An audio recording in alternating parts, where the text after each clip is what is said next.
This is Fantology. You may have heard of us.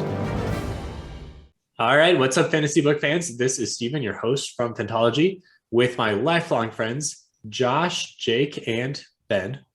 And we have another monthly Fantology episode. We don't have Ryan this time, but 4 out of 5 should be a treat enough for your ears or viewing pleasure if you're here on YouTube.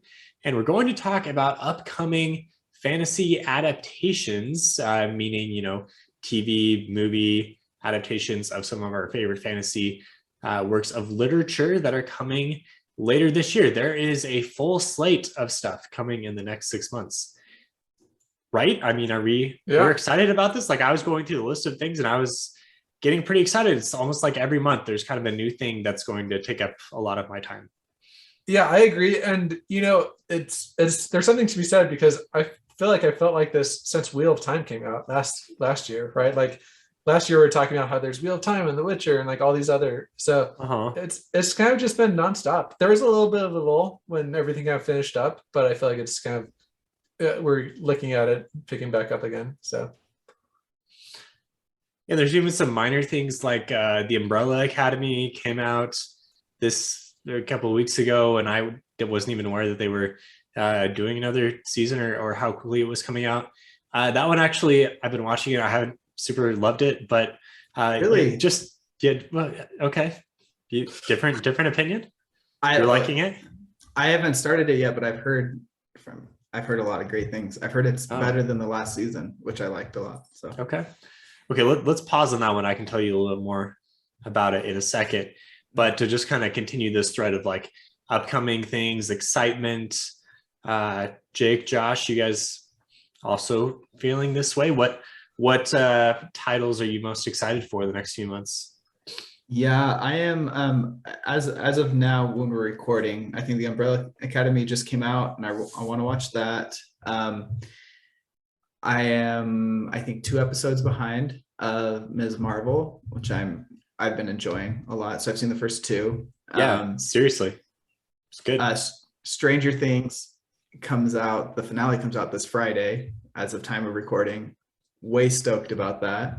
Yes, and then we're kind of trying to plan a little watch party for 4 of us, So if we do, we should do some like Instagram stories or live or something. Yeah, that'd be fun. Oh yeah.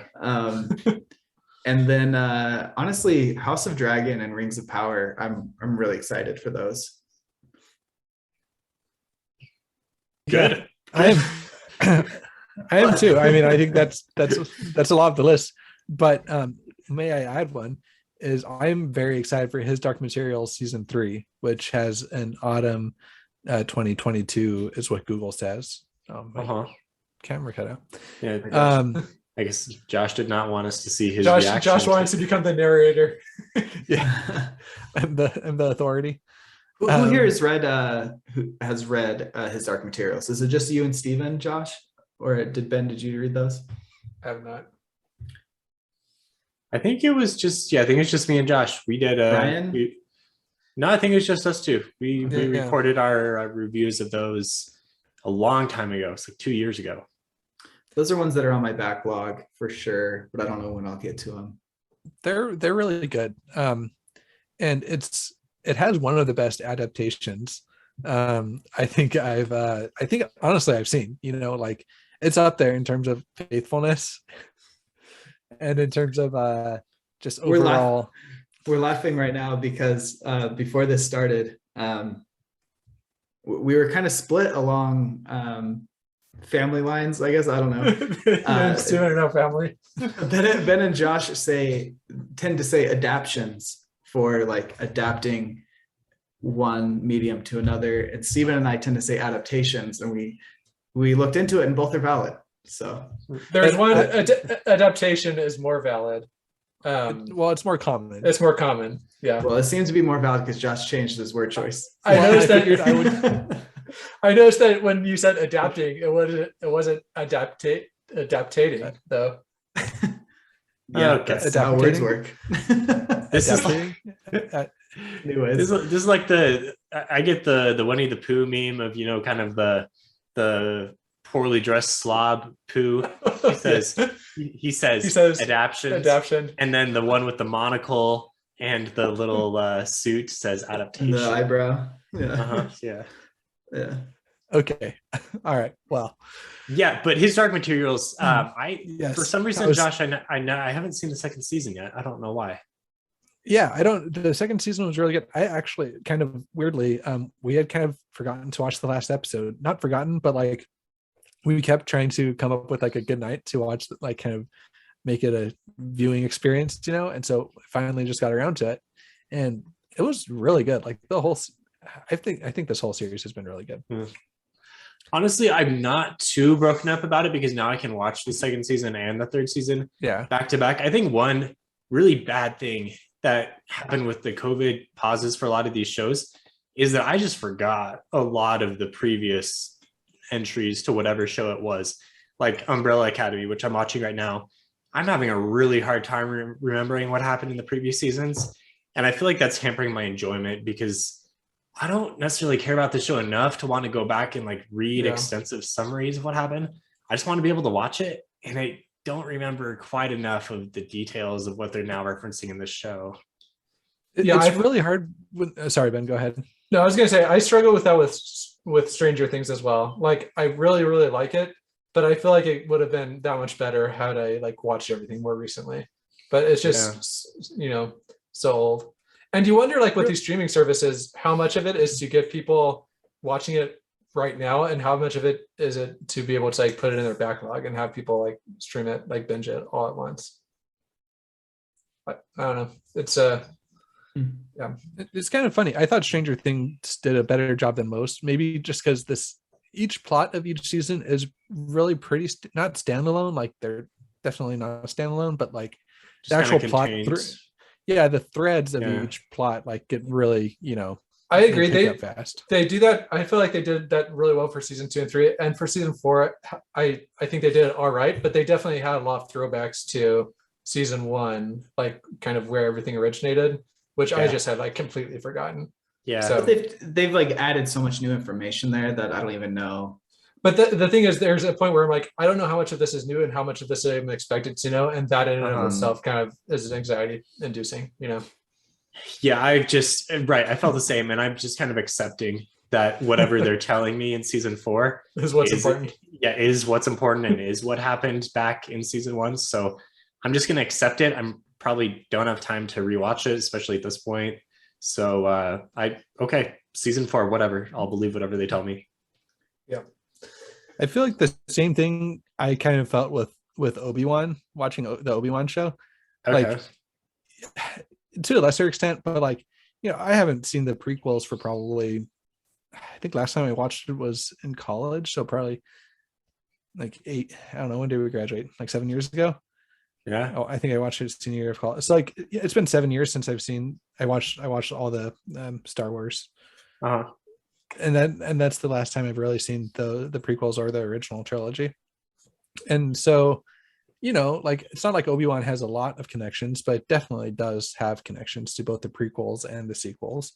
And so I just kind of had to, I was seeing online there are big debates of like, oh, does this make sense? Was it retcon? Did it destroy the canon? And like I just didn't really care about that while I was watching, because I was like, it's a, it makes sense within the story that they're telling, so I'm just gonna go with it. It's kind of how I did it, but I know other people are very passionate about that. Did you guys watch Kenobi, Jake and Ben? Watched the first episode and a half, and I was in the middle of packing. Just a half. That's not a good sign. I was in the middle of packing, and as I've come to the conclusion, I'm glad they made it, and I'm really glad Hayden Christensen and Ewan McGregor are back in their roles, but the quality is below what I would prefer. That's fair. I think it got better as the season went on. I think that almost each consecutive, the first episode was okay. The second and third I thought were pretty bad, and then from the 4th, 5th, and 6th, I thought each got better. Yeah. I don't know. I'm just sometimes astounded by, like, Disney has this huge IP and they put like seemingly the minimum effort forward necessary because No, they I- have a huge IP. Yeah, I get what you mean. Like some of the sets just don't look good. And Well, and like That's kind of Star Wars too. Like no, I don't. Okay, I'm it's not. kind of a thing of Star Wars. is I the don't sets. accept that argument. I hate No. that argument. the Of, that's what Mandalorian Star Wars- revolutionized like sets. So Just like, you can't. Well, with their whole like Yeah, panoramic, the like panoramic, TV thingy Yeah. screen. So George You Lucas could- was way ahead of his time when it came to special effects. That's true. Like, oh, That's a good point. Star Wars is cheesy, so all the writing can be bad. Like, no, like the writing still needs to be good to make the show good. Fair. Get off that hill, Josh. You're not ready to die on it. I don't know. It's But just like no, I don't want to be hating on it because I am glad it was made and like it, it's exciting. okay. So that is kind of a question though. Like if so Star Wars was super far ahead of its time for special effects.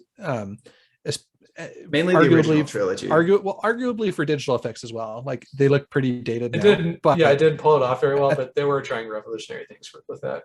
Yeah, true. so how do you if you're trying to make it look like the originals that did look like they definitely were revolutionary for their time, but watching it now, if you were just to like show somebody who had never seen Star Wars, they would definitely think like this looks kind of bad, right? Like in some way for some sets on some scenes.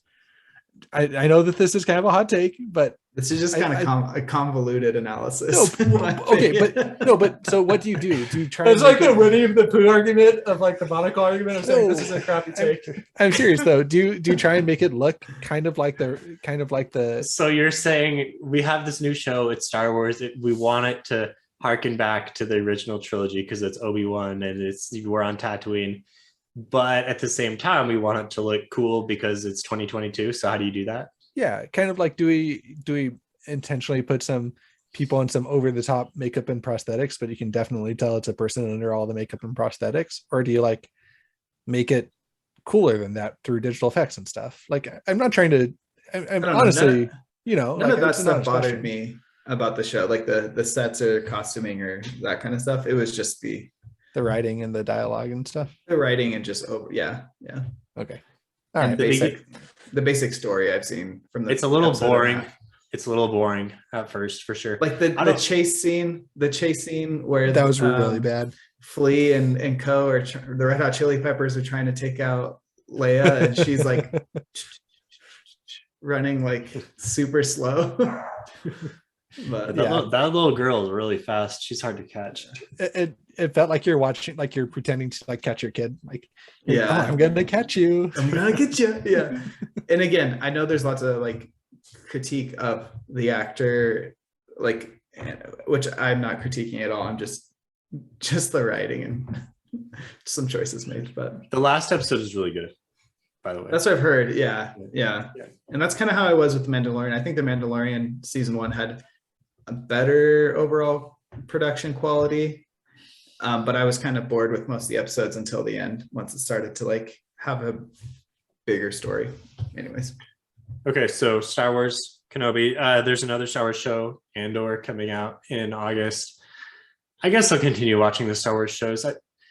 I think I've realized none of them are going to be super amazing, but they're going to entertain me enough, so I'll continue watching them. Hopefully this Andor show is good. I guess it's got some tie-ins to Rogue One, which I thought was pretty good. So other than that, on the Disney side, Marvel, Jake, you said Ms. Marvel was good. I'm also really liking Ms. Marvel. In fact, my hot take for the episode is Ms. Marvel is my favorite Disney Plus Marvel TV show that they've come out with yet. Ms. Marvel, yeah, better than better than Loki, better than No, I wouldn't say Moon that. Knight. No, it was. I could see Moon Knight was a DNF for me, as well. But what is it called? WandaVision, top notch. I don't know if you can beat WandaVision. No, from the Ms. Disney Marvel. shows. Ms. Marvel is better than Ms. Marvel's WandaVision. been good. I liked it. The thing is, WandaVision had such like a unique take, and like storytelling and everything, and that went a really long way in terms of like why I enjoyed it. Yeah, the Whereas second Marvel second best Marvel show. Ms. Marvel is more straightforward. I do love like the directing and like art design and stuff in Ms. Marvel though. But Yeah. I only finished 2 episodes. But we'll do a full comparison once it's fully out. Okay. But I think WandaVision takes the yeah. cake for sure. I think that honestly, this might be another hot take, but I think that Miss Marvel has captured what it means to be like a teenage superhero better than anything since like Tobey Maguire Spider-Man. I thought the Tom Holland Spider-Man did a really good job at it. Did a great job, but he was so bogged down with also like all the Avenger stuff, which I'm glad they did. Like he's done a really good job, but like I feel like we didn't even get his origin story though. We just got him. We didn't get his origin story, but we got 3 movies of him in high school, and the first movie had no Avenger stuff in it.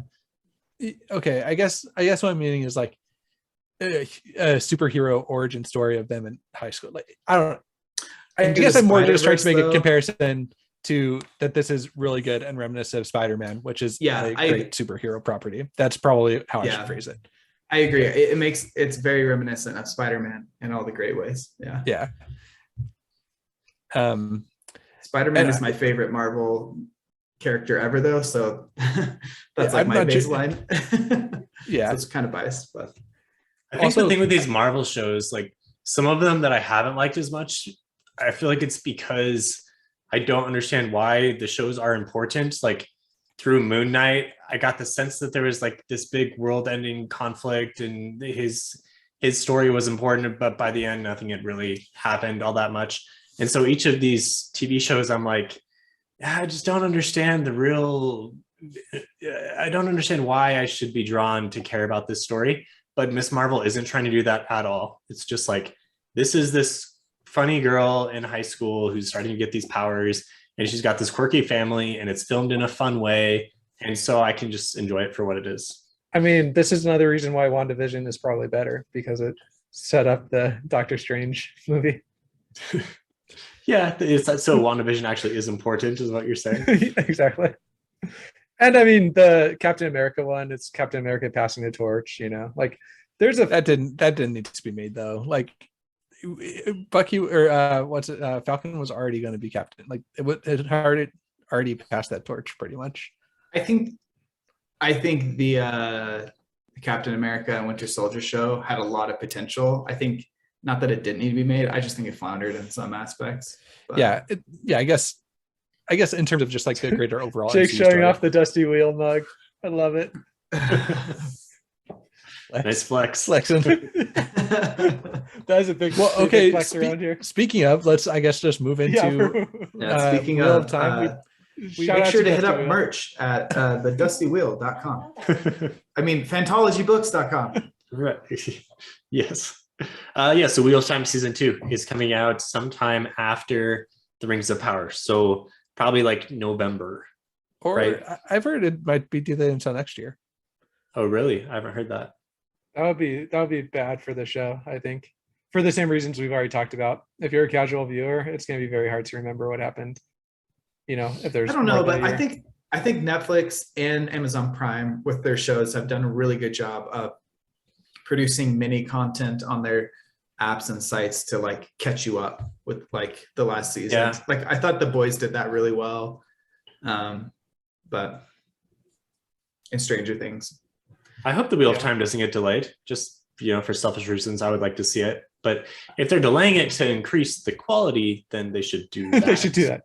No more last battle scenes. They should do that. So now you take my Patrick Rothfuss philosophy. Well, I mean, if we're talking about delaying a matter of months to the end of the year to the beginning of the next year, there's a concept called the marginal diminishing returns, Jake. It is very much present here. Yeah, I see that econ degree. Oh yeah. That's the only place I can use it. Okay. So thanks, Ben, for the econ lesson. The Wheel of Time.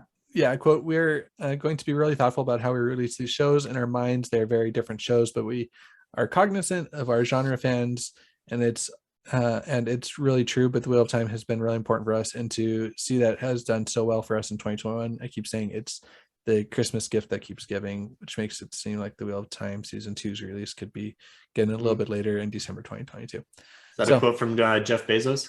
Yeah, I was gonna say the gift, like how that's pretty wearing their motivation on their sleeves there. It's the gift that keeps giving, just like how much money it makes them every month. It's Amazon Studios head of global TV, Vernon Sanders. Vernon. Okay. Vernon. Old Yeah. Vern. In our minds, they're totally different shows. It's like, yeah, they're both based on like the two most popular fantasy book series of all time. So they're completely different. Nobody would have a reason to compare the two. Even though we have a lot. What's Okay. everyone's hype level for season 2? Where are you guys at? 1 to 10. We love rankings. They don't really mean much coming from different people, but where are you at? Season 1, Phantology was at an 11 out of 10. I think we were so hyped for season 1 to come out. And we were defending We dialed it up to an We were 11. like, Yeah. During the course of the show, we were up to a 12. We were, actively defending it against the haters. after episode 4, we were all in on the fact that this is going to be a great adaptation. We were like keyboard warriors Uh-huh. defending it. Yeah. I don't know. Maybe like an 8 out of 10 for season 2. Yeah. Okay. I'm like a 6 or 7, I think, out of 10. Excited. Yeah. I was a little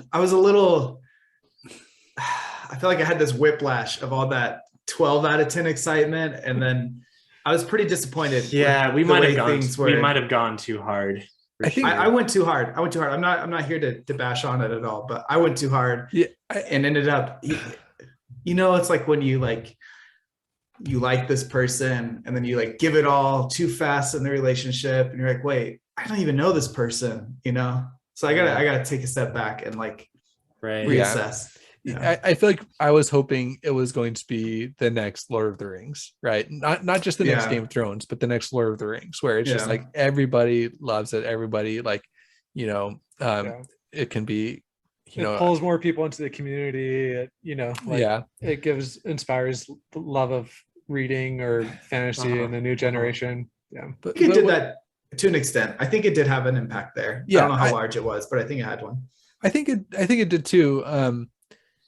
Like a bunch of people on our Discord say that all their friends that watch it that aren't super online and like part of online communities all liked it and watched it. And seeing the numbers, it was like the second highest behind Reacher. It was the highest. It was like basically tied with The Boys, right? It was like right there. It was like I think right ahead of The Boys and right below Reacher. Yeah. So I mean, look, that's respectable, and so obviously a lot of people watched it. It's just knowing that it's like, okay, it's like in one sense it's a relief because it wasn't, in my opinion, a bad show. But it wasn't a flop. It's not going to get canceled. Yeah, but it also wasn't not yet what I hoped it could be. But it wasn't as bad as I was afraid it could be either. So yeah. So I'm left being excited, but not my 12 hype level like you guys were pointing out. I think for me, it ended up being just barely better than my worst fears once things were starting to be revealed. And seeing some effects, some snippets ahead of time, that kind of looks cheesy, and just things like that. I think it was just a little better than those worst expectations. Yeah. So not your realistic worst fears, maybe not like once, oh my gosh, you started to see things. But I mean, lots of shows have weak starts and they can get better. So and especially I'm here for it. I'm gonna watch it. There is a big asterisk with this one that it's COVID, right? Like they do have a plausible excuse, and there is a plausible way that it could get better. Yeah. So right. Right. If COVID just doesn't exist, the show is markedly better. Right. Like they wouldn't have to Matt wouldn't have had a funky storyline. The VFX would have had a better end. Yeah, the VFX wouldn't have jumped off a cliff at the end. I think that it could have been better. So I don't know. Do you guys think with the drop in hype? I mean, I'm not on social media much nowadays, but do you think part of that's I guess you guys can tell me a little bit. before season 1 came out, Amazon was like hyping the heck out of it. Like Rafe was doing like Instagram Q&As, and like they were like doing all this, kind of revealing like little snippets Yeah. and stuff. Are they doing that right now? Is that contribute like I haven't seen anything. The so Dusty maybe it's Willis just had some people on, but right, but that's not Yeah. like so maybe it's just a testament of how like how good their marketing was for season 1 that we were dialed up to a 12 on it because we were I mean, going to I be know- dialed we're- up to an 11 no matter we were what. yeah we were preconditioned to be dialed Yeah. up, but they definitely like locked It was in on fun. us. It was way fun. That was a way fun part of It last really year. did. I've never seen, and I am not like I've never been on message boards and stuff, but I really think that I couldn't imagine like a big corporation like doing a better job at like actually building an excited fan base. And I know Yeah. that there's a bunch of haters out there as well that are really cynical about it, and I get that, right? Like I'm not here to defend Amazon, but I think that they really did the level of engagement from Rafe, the leaks, the getting people that were actually in the community, like Daniel Green, that was all I think really well done and appreciated by a lot of fans. So are we saying there's a concern that we haven't seen the same level of stuff? I don't think a concern. I think that they're naturally going to market the first season more because they need to get people to know what it is, and then so the next seasons can kind of ride their coattails a little bit. Right. Plus they have Lord of the Rings coming out in September. That's going to be their big This year. push right now. Yeah. So that's gonna be interesting. Are they pushing? I know that a few months ago there's like this big controversy where they had like influencers get together and talk about how cool some of the scenes were, and that seemed like a flop. Are they continuing with that kind of stuff? I feel like here's my take on that. I feel like they saw what Wheel of Time did, and they're like, oh, so you get influencers from the community and you get them excited about it, and then they get their audiences excited about it. But Wheel of Time actually knew who those influencers were, and had like, and so they actually leveraged that in smart ways. Whereas I'm not in the Lord of the Rings like circles or whatever. Well, but I guess the only like YouTubers I watch that do Lord of the Rings content are more like in deep like video essays, like lore stuff. So I don't know if there are others, but to me it seemed more like instead of let's go for like the more popular influencers within this community, it was who are the biggest influencers in general we could get on board here. Who are the biggest influencers who have seen Lord of the Rings? Maybe. Yeah. Asterisk like they're only seen Lord of the Rings preferred asterisk like college degree preferred, but seen Lord of the Rings preferred. It's like, oh boy. Okay. But you're right. Wheel of Time has more of a niche community to where there are influencers who only make Wheel of Time stuff and have been doing for years. And so, there's this whole Twitter of Time thing that has a lot of people who are just really devoted to it. And that's a really kind of unique thing about Wheel of Time. Yeah, at least the community feels a lot more tight knit. Whereas I'm sure there are a lot of Lord of the Rings content creators out there, but them as a whole, like they don't have a I can't remember the name. There's like a Discord for like all the link. The link. Yeah, there's like a Discord. There's like a group of like, okay, we all understand that we're all creators in the space. Yeah, people like actually know each other. Yeah, people know each other personally. Yeah. It's cool. I hate this. I know we all hate this comparison, but I was disappointed that Wheel of Time season 1 was not of the same caliber as Game of Thrones season 1. I also think it was not in the same caliber as the Fellowship of the Ring. And so I wonder if, like, with it being below those levels, like, do you think, like, when Game of Thrones came out, when like season 2 of Game of Thrones came out, everybody, like, it was pretty like, at least nationwide, everyone was stoked for season 2 of Game of Thrones. For season 2, like, I didn't feel like I felt the hype until seasons maybe like 3 and 4 was when it really. I feel like I wasn't watching season 1 when it came out. I don't think I was current with it until season 3 or 4. I wasn't, so I was oblivious to HBO when the show came out. But I started reading it around that time. And it's funny, one of our managers at the pool we worked at saw me reading a Game of Thrones, and he's like, "Oh, have you been watching the show?" I was like, "What? There's a show?" I was like, I had never, anyways. But after hearing about the show there, I remember hearing about season 2 a lot because everyone wanted to know like what's going to happen after like the finale of like all the stuff that goes down at the end of season 1. But I'm trying to do no spoilers. I don't know why.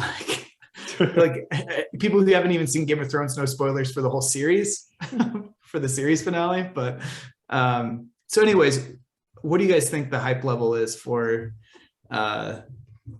non-fans of Wheel of Time, like casual fans? For House of the Dragon, you mean? Have we moved on? No, I meant for Wheel of Time. Oh, Wheel of Time. But We're still let's on Wheel talk of about all Time. of it. Sorry, okay. All right, No, yeah. There's a 5-minute compare it tangent in all. Game of Thrones. Let's compare it all, because I compared Wheel of Time to Lord of the Rings and Game of Thrones. Okay, so we need to tell you how hyped we are for Rings of Power, House of the Dragon, and Wheel of Time season 2. Well, I guess we could. I just meant like society as a whole, like viewers as a whole. How hyped are people? Society. I also have like a little side tangent of something really fast, but you mentioned the caliber of it, and that's such a hard thing to define because, for example, like I thought Foundation was like top caliber in terms of like production value, in terms of acting, but there's just like something about it that missed for a lot of people. The writing wasn't good. That Okay, was a big issue. maybe the writing wasn't good. Yeah, But like it was, yeah. But I feel like, so for like Game of Thrones and for like Fellowship of the Ring, it just had like, there's like, it's almost intangible. Like there's just like it something really that makes it is. special, Yeah. you know. And I feel like Wheel of Time Yeah. missed I that. don't know if it is intangible. I think that the biggest thing, and I know that It's like, intangible to me because I don't like deep dive in that stuff. What is it? What is it about? I think what it is. According is to that- Twitter, it's the fact that there's not enough dirt on people's No, clothes but I think sometimes. I know that's kind of like a meme, but I think it's because they were so in both of those, they were so engrossed. Like they went and were filming like on location for like weeks. And They like, did that Wheel of Time. yeah, I guess they did, but Josh, didn't you watch their promos, man? They built up a whole town and then burned it down, man. But They they were built also a like town and burned it down. but they're also just like in Prague, you know, like I don't know. Yeah, they're just hanging in Prague Just hanging in Prague.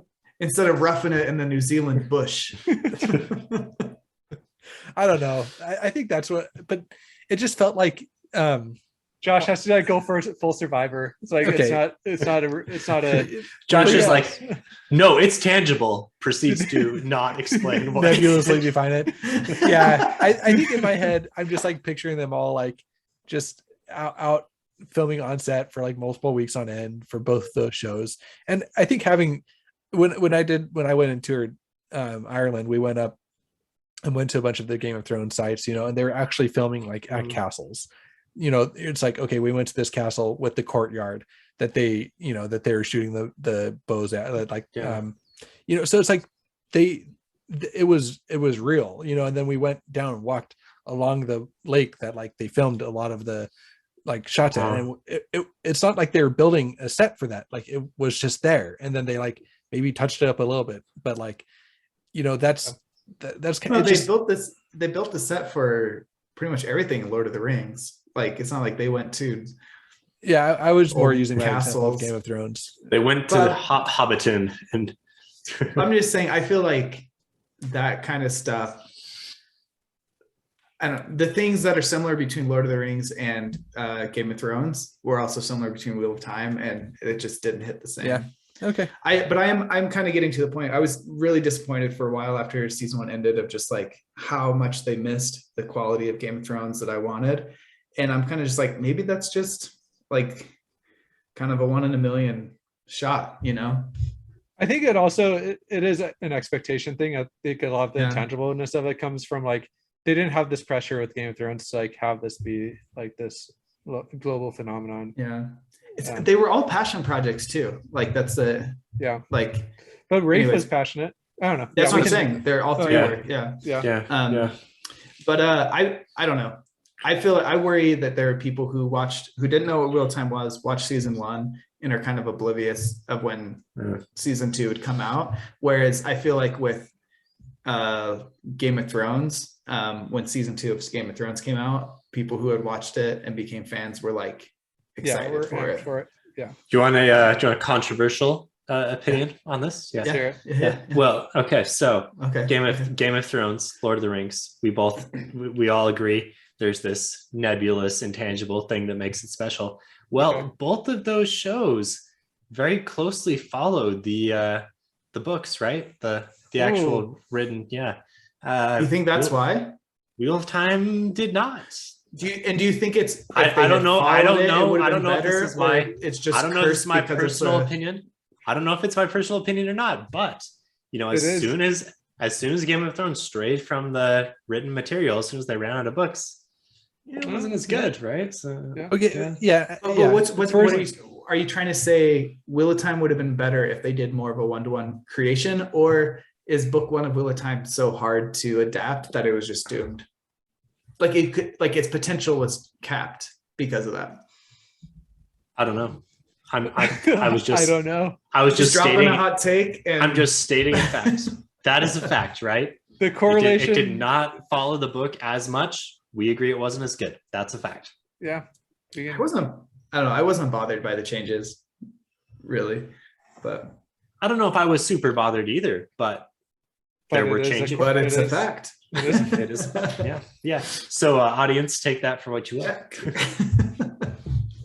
Okay, so let's say House of the Dragon, Rings of Power, Wheel of Time, season 2. I think those are the 3 that we're most excited for.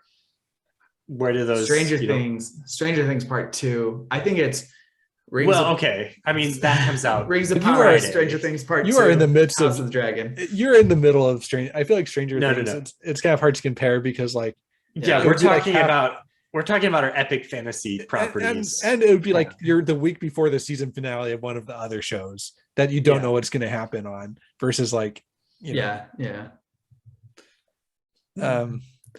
I would say personally I'm very excited for, like I was saying, for his Dark Materials. I think I'm more excited for that than I am for Josh, for Rings of Power. There were 3 options. Right back there. I think it goes Wheel of Time, House of the Dragon, Rings of Power. Really? Yeah. Rings of Power last. Wow. Wheel of Time first. Okay.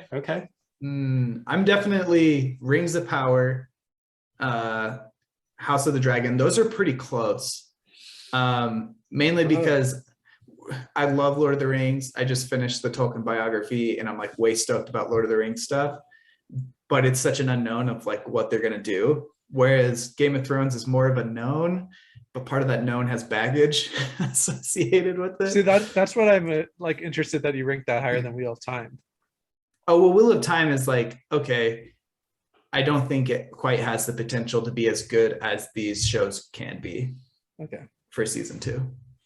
So I'm going to go with it's funny that there's only a set amount of ways to organize these and we're all doing different ones. But I'm doing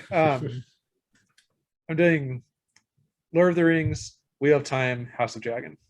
Okay, Steven. House of Dragon, Wheel of Time, Lord of the Rings. There's only 6 ways, right? So we're getting the 4 ways. There are only 6 ways. 3 factorial. Yes. I'm going House of the Dragon number 1. Okay.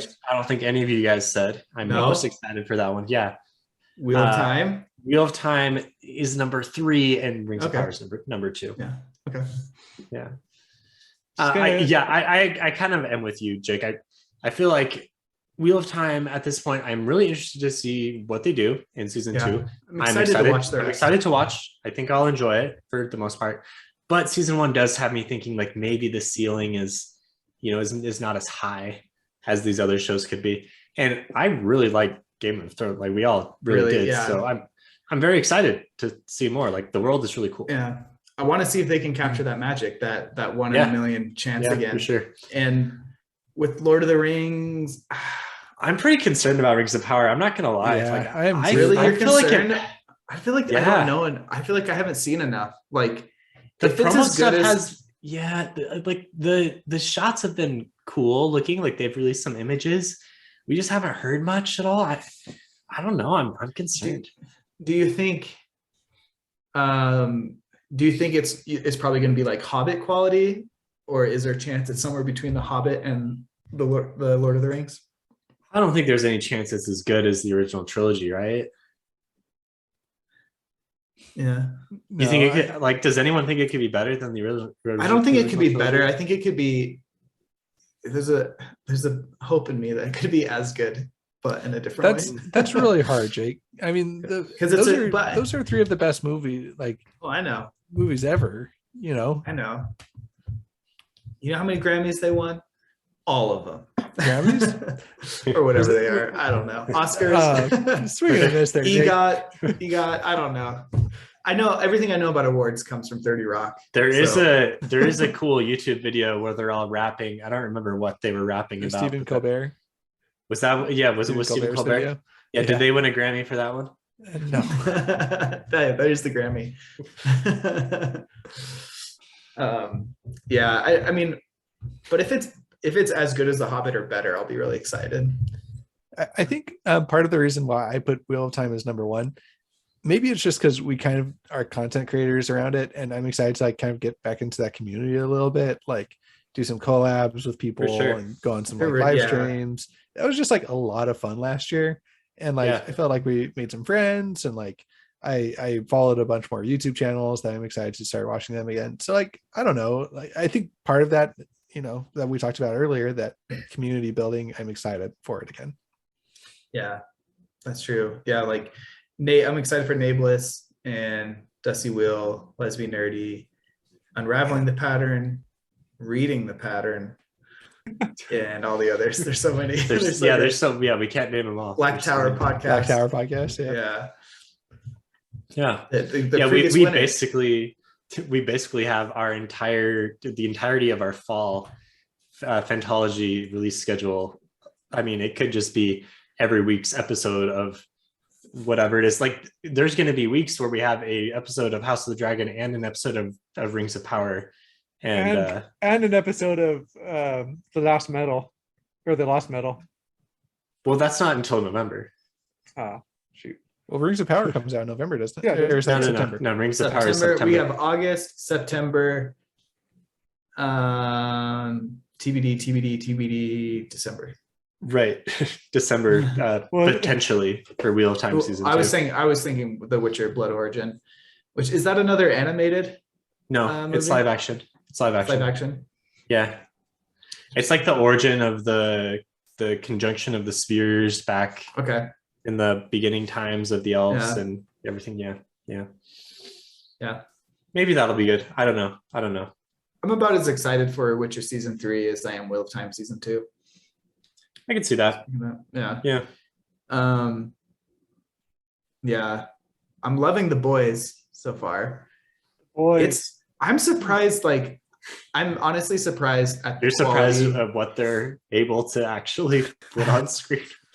No, I'm surprised at the quality that the show has maintained, like that they haven't overdone themselves to this point. Like the plot still seems like they found ways to make it more evolving. More outrageous.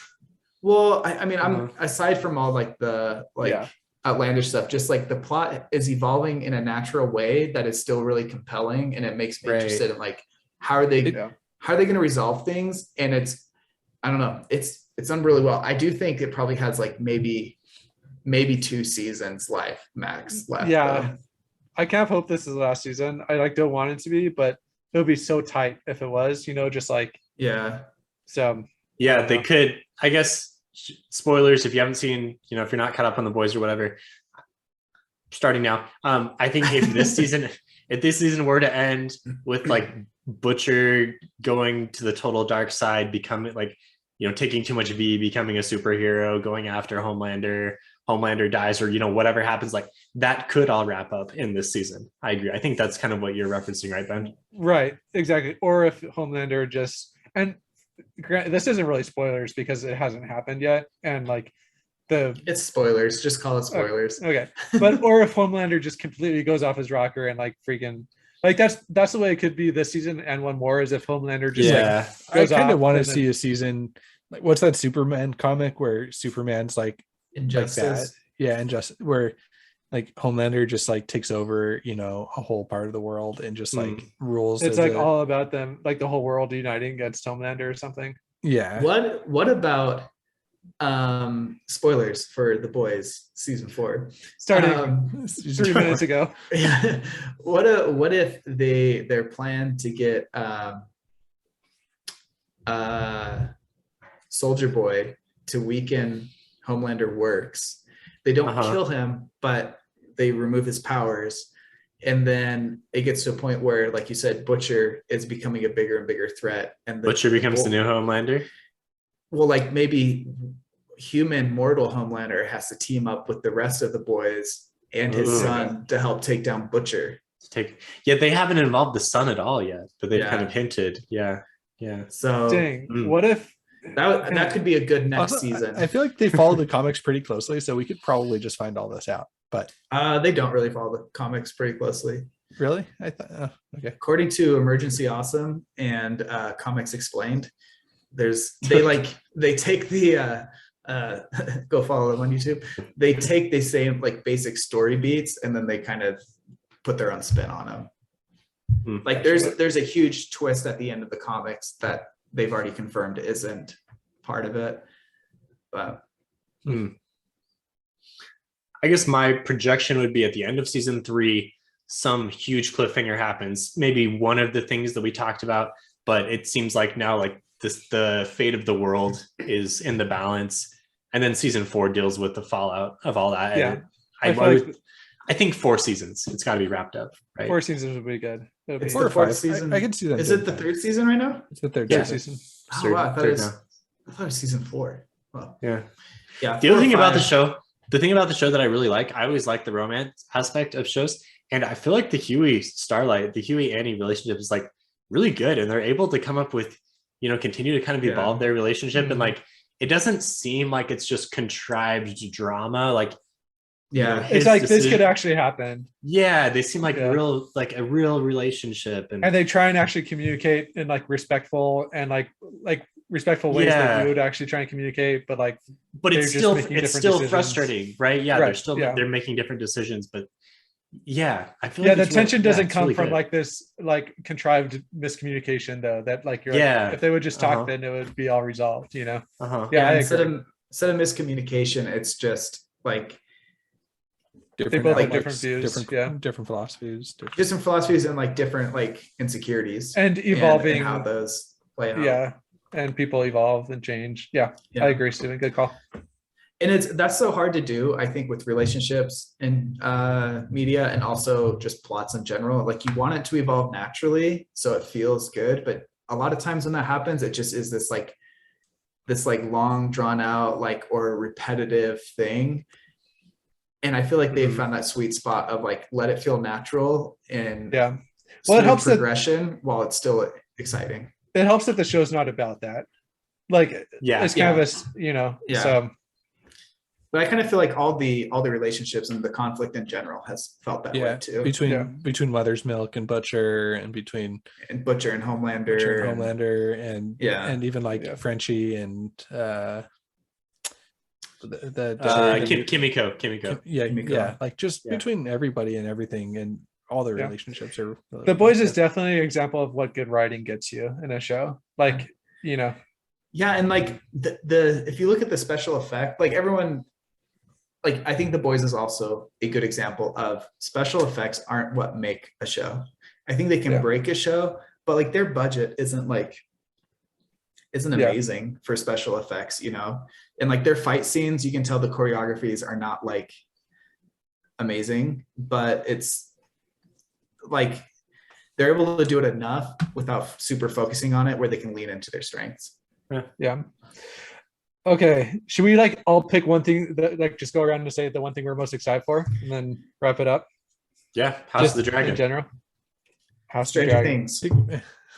Stranger Things coming out in. Does it not count? Okay. It'll be out 4 days from today. 3 days from today. I'll say Rings of Power.